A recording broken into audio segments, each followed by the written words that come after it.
El a fost trădat de securiștii care îl protejau, a fost debarcat pe un câmp și a fost găsit și prins și dus la Târgoviște, unde, într-o unitate militară,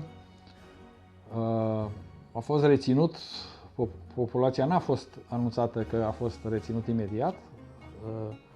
Tot eram mințiți că îi urmăriți, că ba fuge, ba nu știu ce, să se creeze o stare de tensiune.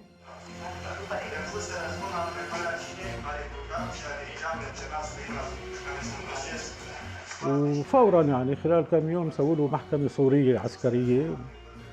هو كان يقول انه انا ما مستعد اتكلم ويهدي زوجته، يعني طولي بالك، وانا ما مستعد اتكلم الا امام مجلس الشعب. وحكموا عليه بالاعدام، وكان يوم الميلاد، يعني عندهم عيد يوم الميلاد ب 25/12 اعدموه.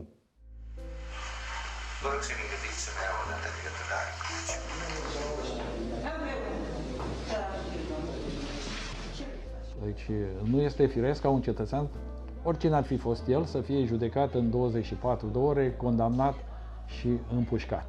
Orele în care revoluția îl împușcau pe loc și spuneau: popor, l-am împușcat pe dictator, nu ne asumăm acest lucru. Și eu l-am urât ca și toată populația română pe Ceaușescu, dar nu am fost de acord cu acest lucru și mai ales noi fiind creștini, l-au împușcat chiar în ziua de Crăciun,